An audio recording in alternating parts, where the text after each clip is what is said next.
स्वागत है बच्चों आप सभी का एक बार फिर से हमारे इस न्यू वीडियो में। बच्चों आप हमारे साथ एक बार फिर से जुड़े, हमें बहुत खुशी हो रही है। और बच्चों आज के इस वीडियो में हम लोग क्लास 10th के साइंस पेपर का जो फर्स्ट एनुअल एग्जामिनेशन जो चल रहा है बच्चों, उसके पेपर का यहाँ पे हम लोग आज यहाँ पे सॉल्यूशन देखने वाले हैं। बच्चों इस पेपर में आप देख पा रहे होंगे, ये बच्चों 23-24 का क्वेश्चन है। और बच्चों इस क्वेश्चन से आपका क्वेश्चन बहुत ही ज़्यादा मिलता जुलता रहेगा बच्चों, तो यहाँ पे आप ध्यानपूर्वक सारे ऑब्जेक्टिव सब्जेक्टिव को देख लें एक बार, ताकि आपके एग्जाम में कोई दिक्कत आपको नहीं हो। ठीक है, तो ज़्यादा लेट ना करते हुए बच्चों चलिए हम आज के अपने इस वीडियो को शुरू करते हैं। और बच्चों अगर आप हमारे पिछले वीडियो को नहीं देख रहे, जाके आप वॉच करिए, आपको वहाँ पे पक्का समझ में आ जाएगा बच्चों कि हम जो जितने भी यहाँ पे आपके लिए क्वेश्चन लेकर के आ रहे हैं बच्चों, वो सारा क्वेश्चन आपके एग्जाम से मैच कर रहा है। ठीक है, तो चलिए बच्चों शुरू करते हैं आज के हमारे इस वीडियो को और देखते हैं हमारा आज का पहला क्वेश्चन क्या है। तो बच्चों आज का हमारा पहला क्वेश्चन है कि प्रकाश के परावर्तन के कितने नियम हैं। तो याद रखिएगा बच्चों, प्रकाश के परावर्तन के आपके नियम होते हैं 2। ठीक है बच्चों, तो इसका राइट आंसर हो जाएगा ऑप्शन नंबर ए। अगले क्वेश्चन पे बढ़ते हैं बच्चों। अगला क्वेश्चन देखते हैं हमारा क्या है। अगला क्वेश्चन है बच्चों कि दाढ़ी बनाने के लिए कौन सा दर्पण प्रयोग किया जाता है। तो बच्चों याद रखिएगा, दाढ़ी बनाने के लिए आपका अवतल दर्पण का प्रयोग किया जाता है। ऑप्शन नंबर हो जाएगा आपका बी। अगले क्वेश्चन पे आते हैं बच्चों। अगला क्वेश्चन क्या है कि समतल दर्पण की फोकस दूरी क्या होती है। तो बच्चों याद रखिएगा, समतल दर्पण की फोकस दूरी जो होती है वो आपकी हो जाती है बच्चों अनंत। ठीक है, समतल दर्पण की फोकस दूरी हो जाती है बच्चों अनंत। ऑप्शन नंबर हो जाएगा आपका ए। अगला क्वेश्चन है बच्चों, अवतल दर्पण के सामने वस्तु को कहाँ रखा जाए ताकि प्रतिबिंब उल्टा, वास्तविक और समान आकार के बनेंगे। तो बच्चों याद रखिएगा, जब वस्तु को ध्रुव वक्रता केंद्र पर रखा जाता है तो बच्चों प्रतिबिंब जो है वो आपका वास्तविक, उल्टा और वस्तु के समान बनता है। ठीक है, आगे क्वेश्चन पे बढ़ते हैं बच्चों। अगला देखते हैं हमारा क्वेश्चन क्या है। कहा गया है कि उत्तल दर्पण से बना प्रतिबिंब कैसा होता है। तो बच्चों याद रखिएगा, उत्तल दर्पण से बना प्रतिबिंब सीधा और आवर्धित होता है। तो आपका राइट आंसर हो जाएगा ऑप्शन नंबर ए। अगले क्वेश्चन पे आते हैं बच्चों। अगला क्वेश्चन देखते हैं हमारा क्या है। तो अगला क्वेश्चन है कि लेंस में मुख्य फोकस की संख्या कितनी होती है। याद रखिएगा बच्चों, लेंस में मुख्य फोकस की संख्या 2 होती है, चाहे वो उत्तल हो चाहे अवतल हो। दर्पण में फोकस की संख्या 1 होती है। ठीक है, अगले क्वेश्चन में बच्चों बोला है कि वायु में प्रकाश की चाल और निर्वात की अपेक्षा क्या होती है। तो बच्चों याद रखिएगा, हम आपको ये पिछले साइंस के ऑब्जेक्टिव में भी बता चुके हैं कि वायु में प्रकाश की चाल जो होती है वो कम होती है, जबकि निर्वात में प्रकाश की चाल ज़्यादा होती है। ठीक है बच्चों, तो आपका यहाँ पे राइट आंसर पूछा है वायु में प्रकाश की चाल क्या होती है, निर्वात की अपेक्षा, तो कम हो जाएगा। ठीक है बच्चों, अगले क्वेश्चन पे आते हैं। अगला क्वेश्चन देखते हैं हमारा क्या है। कहा है कि लेंस की क्षमता का एसआई मात्रक क्या होता है। बच्चों एम इनवर्स होता है। Right answer M B number हो जाएगा। अगला क्वेश्चन है बच्चों कि निम्नलिखित में किस लेंस को अपसारी लेंस कहा जाता है। तो बच्चों याद रखिएगा कि अवतल लेंस को अपसारी लेंस कहा जाता है, लेकिन यदि आपको यहाँ पे अपसारी दर्पण पूछेगा तो बच्चों उत्तल दर्पण मारिएगा। ठीक है, अगले क्वेश्चन पे ये बच्चों उल्टा होता है। ठीक है ना, अपसारी लेंस जो होता है वो आपका अवतल लेंस कहलाता है, अभिसारी लेंस आपका उत्तल लेंस कहलाता है। लेकिन यदि अपसारी दर्पण पूछेगा तो हो जाएगा उत्तल दर्पण, और अभिसारी दर्पण बच्चों आपका हो जाता है अवतल दर्पण। ठीक है, अगले क्वेश्चन पे आते हैं बच्चों। अगला क्वेश्चन क्या है हमारा कि किसी माध्यम के अपवर्तनांक का मान क्या होता है। तो बच्चों साइन आई बटे साइन आर होता है। अगले क्वेश्चन पे आते हैं बच्चों, देखते हैं अगला क्वेश्चन क्या है। अगला क्वेश्चन है बच्चों हमारा कि पुतली के साइज को कौन नियंत्रित करता है। तो बच्चों सिलियरी मांसपेशियां नियंत्रित करता है। तो ऑप्शन नंबर ए हो जाएगा। इसको हिंदी में पक्षावी भी कहते हैं, पक्षामावी भी कहते हैं। ठीक है बच्चों, अगले क्वेश्चन में क्या है देखते हैं। ये बच्चों जितने भी आपका ऑब्जेक्टिव है, देखिए बच्चों आपका कल जो एग्जाम होने वाला है उसमें से ये ऑब्जेक्टिव आपका 60-70% ऑब्जेक्टिव बच्चों आ जाएगा, इसलिए आप सारे ऑब्जेक्टिव को ध्यान से देख लीजिए। और अगर आपको यदि आपको यकीन नहीं हो रहा है बच्चों, आप मेरा पिछले मैथ का ऑब्जेक्टिव को देख सकते हैं जाकर के। हम जितना भी यहाँ पे सॉल्यूशन आपको दिए हैं, सारा ऑब्जेक्टिव बच्चों आपके क्वेश्चन से मैच कर गया है।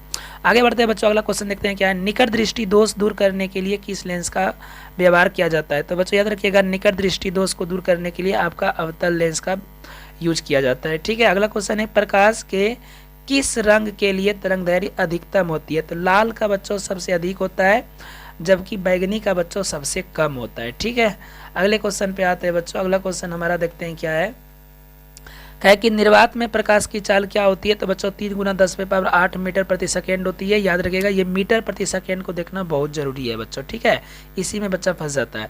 अगला क्वेश्चन है बच्चों कि नेत्र गोलक का व्यास कितना होता है। तो बच्चों 2.3 सेंटीमीटर होता है। ठीक है, अगला क्वेश्चन बच्चों बढ़ते हैं हम लोग आगे के क्वेश्चन में, देखते हैं क्या है। क्वेश्चन है बच्चों आपका कि तारे का टिमटिमाना किसके कारण से होता है। तो बच्चों याद रखिएगा, तारा जो टिमटिमाता है हमारा, वो टिमटिमाता है बच्चों वायुमंडलीय अपवर्तन के कारण। ठीक है, पानी में रखा हुआ सिक्का उठा हुआ प्रतीत होता है, वो भी वायुमंडलीय अपवर्तन के कारण ही होता है बच्चों। ठीक है ना, तो ये सब चीज़ों को आपको याद रखना है। वे अभिक्रियाएं जिसमें अभिकारक के बीच आयनों का आदान प्रदान होता है वो कौन सा अभिक्रिया कहलाता है बच्चों? वो द्विविस्थापन अभिक्रिया कहलाता है। अगला क्वेश्चन देखते हैं बच्चों। अगला क्वेश्चन हमारा क्या है? तो अगला क्वेश्चन कहा है कि वसा युक्त खाद्य सामग्री को, ध्यान से सुनिएगा बच्चों, क्या है कि वसा युक्त खाद्य सामग्री को विकृत गंधी होने से बचाने के लिए उसमें मिलाए जाने वाले पदार्थ को क्या कहते हैं? तो बच्चों इस ऐसे पदार्थ को हम लोग क्या कहते हैं? तो ऐसे पदार्थ को बच्चों हम लोग कहते हैं प्रति उपचायक। ठीक है बच्चों, प्रति उपचायक कहते हैं। ऑप्शन नंबर हो जाएगा आपका बी। आगे बढ़ते हैं बच्चों। अगला क्वेश्चन देखते हैं हमारा क्या है। तो बच्चों अगला क्वेश्चन है कि वह पदार्थ जो अभिक्रिया के वेग को परिवर्तन करके बढ़ा देती है उसे क्या कहते हैं? तो बच्चों याद रखिएगा, वैसे पदार्थ को हम लोग क्या कहते हैं? उत्प्रेरक कहते हैं। ठीक है, आगे देखते हैं बच्चों। अगला क्वेश्चन क्या है? अगला क्वेश्चन है सिरका में कौन सा अम्ल पाया जाता है? तो बच्चों याद रखिएगा, सिरका में आपका एसिटिक अम्ल पाया जाता है। ठीक है, एसिटिक अम्ल। ठीक है बच्चों। अगला क्वेश्चन है कि हमारा शरीर पीएच मान के किस परास के बीच काम करता है? तो बच्चों 7.0 से 7.8 तक का ये वर्क करता है हमारा वर्क बॉडी। ठीक है, निम्न में से कौन संश्लेषित सूचक है? तो बच्चों याद रखिएगा, आपका इसमें जो है क्या क्या ऑप्शन है बच्चों? हल्दी तो नहीं होगा। ठीक है, हल्दी तो नहीं होगा बच्चों। और उसका जेरनियम भी नहीं होगा, लाल पत्ता गोभी भी नहीं होगा। तो बच्चों इसका राइट आंसर जो है वो आपका हो जाएगा बी नंबर, मेथिल ऑरेंज हो जाएगा बच्चों। ठीक है, अगले क्वेश्चन में बढ़ते हैं बच्चों। बोला कि चींटी के डंक में कौन सा अम्ल पाया जाता है? तो बच्चों यहाँ पे याद रखिएगा, चींटी के डंक में मैथोनाइक अम्ल पाया जाता है। और बच्चों इसका जो नाम जो है बच्चों, इसका नाम ऐसे फॉर्मिक अम्ल भी इसको कहा जाता है बच्चों। ठीक है ना, फॉर्मिक एसिड। ठीक है, चींटी के डंक में। आगे क्वेश्चन देखते हैं बच्चों। अम्लीय वर्षा का जल का पीएच मान कितना होना चाहिए? तो बच्चों ये जो है आपका 5.6 से कम होनी चाहिए। ठीक है, राइट आंसर हो जाएगा आपका बच्चों ऑप्शन नंबर बी। अगला क्वेश्चन है बच्चों कि निम्नलिखित में से भस्म क्या है? तो NaCl सोडियम क्लोराइड बच्चों आपका भस्म कहलाता है। अगला क्वेश्चन है बच्चों कि बुझा हुआ चूना जो है वो उसका सूत्र क्या होता है? रासायनिक सूत्र। तो बच्चों बुझा हुआ चूना का रासायनिक सूत्र होता है CaOH। ठीक है, अगला कैल्शियम हाइड्रोक्साइड बच्चों। ठीक है ना। अगला क्वेश्चन देखते हैं क्या है। सॉरी बच्चों, कैल्शियम हाइड्रोक्साइड नहीं, इसको कहते हैं कैल्शियम हाइड्रोट्राइऑक्साइड। ठीक है, अगला क्वेश्चन देखते हैं बच्चों। मैथोनाइक अम्ल का सामान्य नाम क्या है? तो अभी जस्ट आपको बताया बच्चों हम, इसका सामान्य नाम हो जाएगा फॉर्मिक अम्ल। ठीक है, आगे क्वेश्चन पे बढ़ते हैं बच्चों। अगला क्वेश्चन क्या है? अगला क्वेश्चन है कि अम्ल और क्षार जब अभिक्रिया करती है आपस में तो क्या बनाते हैं? तो बच्चों लवण बनाते हैं। अगला क्वेश्चन है CaCl2 का प्रचलित नाम क्या है? तो बच्चों इसको प्रचलित नाम है इसका विरंजक चूर्ण। ठीक है, ब्लीचिंग पाउडर जिसको बच्चों बोलते हैं हम लोग। अगला क्वेश्चन है कि निम्न में कौन सा आयन लाल लिटमस पत्र को नीला कर देता है? तो याद रखिएगा बच्चों, OH पे माइनस मतलब ऋण आयन जब होती है तो वो जो होता है लाल लिटमस को नीला कर देता है। धोबिया सोडा का बच्चों फार्मूला होता है Na2CO3 × 10H2O। तो राइट आंसर हो जाएगा आपका ऑप्शन नंबर सी। अगले क्वेश्चन पे बढ़ते हैं बच्चों। अगला क्वेश्चन देखते हैं हमारा क्या है। अगला क्वेश्चन है साग सब्जियों का विघटित होकर कंपोस्ट बनना किस प्रकार का अभिक्रिया का उदाहरण है? तो बच्चों इसको हम लोग कहते हैं ऊष्माक्षेपी अभिक्रिया। ठीक है, क्योंकि रीजन बताते हैं बच्चों, जब साग सब्जी विघटित होकर कंपोस्ट बनता है तो बच्चों उससे ऊष्मा उत्सर्जित होता है। ओके, तो इसलिए ये हो जाएगा बच्चों ऊष्माक्षेपी अभिक्रिया। आगे क्वेश्चन देखते हैं बच्चों। अगला क्वेश्चन है कि स्वपोषी पोषण के लिए क्या आवश्यक होती है? तो बच्चों स्वपोषी आपको पता होना चाहिए, पेड़ पौधा होता है हमारा, स्वपोषी का उदाहरण है बच्चों पेड़ पौधा। तो ये जो होता है बच्चों, इसके लिए क्या क्या, इसको जीवित रहने के लिए क्या क्या चाहिए बच्चों? आप दिमाग लगाइए अब। इसको क्लोरोफिल चाहिए, कार्बन डाइऑक्साइड चाहिए, जल चाहिए, सूर्य का प्रकाश चाहिए। तो बच्चों इसका राइट आंसर हो जाएगा इनमें से सभी। अगला क्वेश्चन है बच्चों कि श्वसन के अंतिम उत्पाद क्या होते हैं?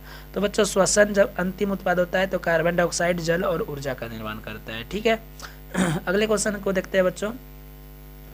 अगला क्वेश्चन हमारा क्या है?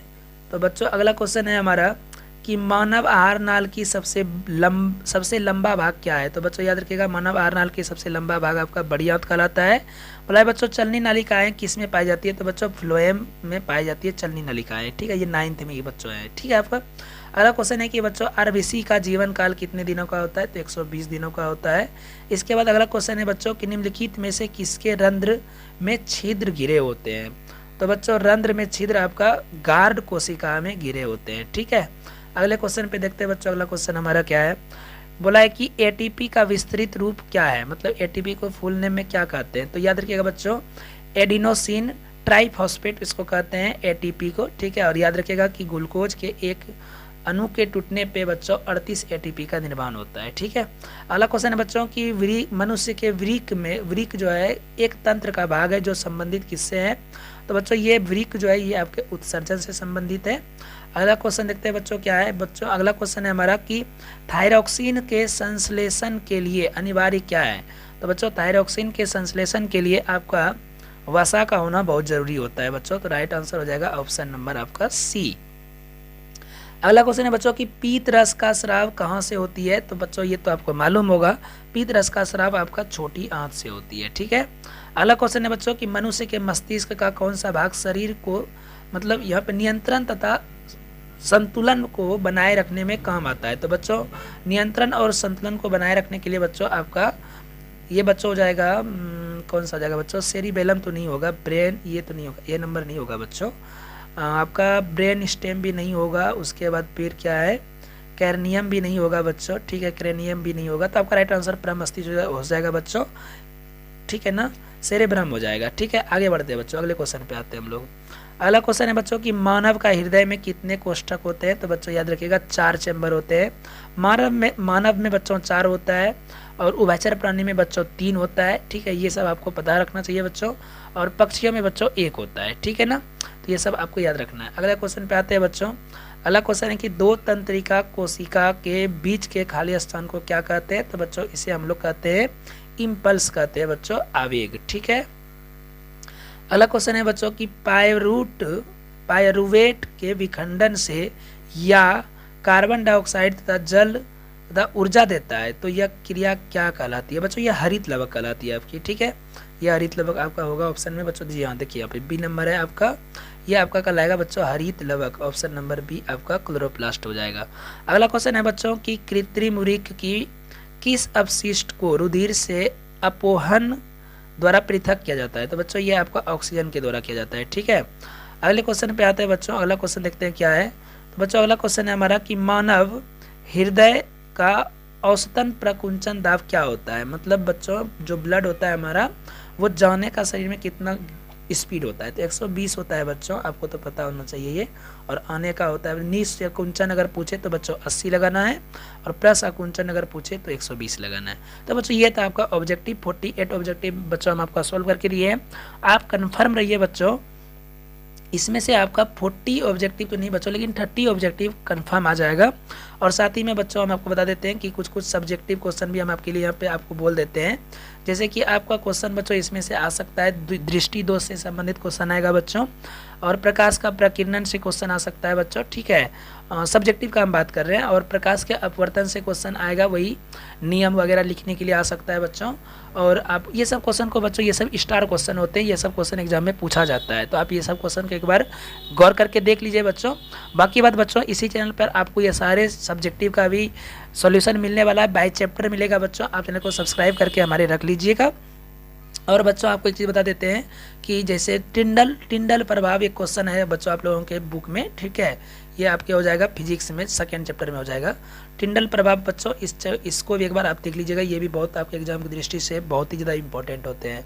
तो बच्चों ये था आज का आपके लिए बहुत ही इंपॉर्टेंट क्वेश्चन हम आपके लिए लेकर के आए थे बच्चों। अगर वीडियो पसंद है तो ये बच्चों प्लीज़ इसे लाइक करिए और दोस्तों के साथ में इसे शेयर करिएगा। बाद में कि बच्चों हम बहुत ही जल्द आप लोगों से मिल रहे हैं एक नया वीडियो के साथ में। तो मिलते हैं फिर से, तब तक बने रहे हमारे चैनल पर। Bye bye, take care, see you.